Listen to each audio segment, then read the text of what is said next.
అలసిన వానికి ఊరడించు మాటలు.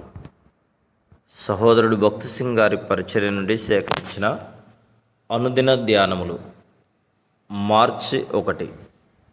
యెహోవా సియోనును ఏర్పరచుకొని ఉన్నాడు, తనకు నివాస స్థలముగా దానిని కోరుకొని ఉన్నాడు.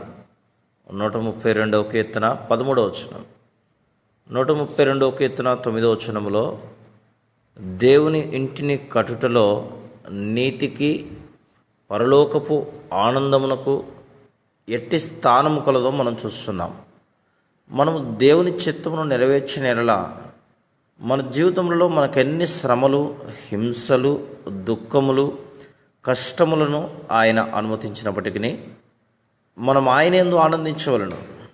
మనం ఎల్లప్పుడూ ప్రభువునందు ఆనందించుటకు నేర్చుకునే ఎడల దేవుని ఇంటిని కట్టుటలో మన భాగమునందు మనం ఆనందించుదాము. 13వ వచనంలో యెబూసీయులను తరిమివేసిన తర్వాత సియోనులో దావీదు రాజుగా అన్ని గోత్రములను పరిపాలించుండెను. సియోనులో అతడు 48వ కీర్తనను రాశాను. 2వ వచనంలో సియోనును మహారాజు పట్టణము అని, మొదటి వచనంలో మన దేవుని పట్టణము, ఆయన పరిశుద్ధ పర్వతము అని, 8వ వచనంలో మరలా మన దేవుని పట్టణము అని పేర్కొనుచున్నాడు. ఈ పేర్లు ఉపయోగించుటలో దావీదుకు దేవుని ఇంటిని గూర్చిన స్పష్టమైన ప్రత్యక్షత కలదని తెలియచున్నది. దేవుడు దేనికి శిల్పియో నిర్మాణకుడై ఉన్నాడో పునాదులు గల ఆ పట్టణం విషయమైన దర్శనము అబ్రహాముకు కూడా ఇవ్వబడను.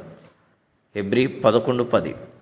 అందుచేతనే అబ్రహాము తన రక్త సంబంధులందరినీ, ఆస్తిపాస్తులన్నింటినీ విడిచిపెట్టి దేవుని వెంబడించు తన జీవితాంతం వరకు గుడారములలో నివసించెను. యేసుక్రీస్తు ప్రభు యొక్క రాజరికము యెబూసీయులకు మన హృదయములలో ఎక్కడ కానీ, ఏ స్థలం కానీ ఇవ్వనివ్వకుండా చేయను. మనం వారికి కానీ స్థలం ఇచ్చిన ఎడల మనం ప్రభువును దుఃఖపరచువారమగును. 132వ కీర్తన 14వ వచనములో దావీదు భూ సంబంధమైన భవనమును గురించి ఆలోచించట్లేదు. దావీదు దేవుని ప్రణాళికను అనుసరించి దేవుని గృహమును నిర్మించగోరెను.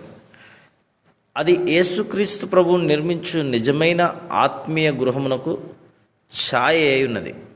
17వ వచనంలో ప్రభు అక్కడ దావీదునకు కొమ్ము మొలవ చేసేదను అని చెప్తున్నాడు. దావీదు యేసుక్రీస్తు ప్రభువుకు మాదిరి ఛాయగా ఉన్నాడు.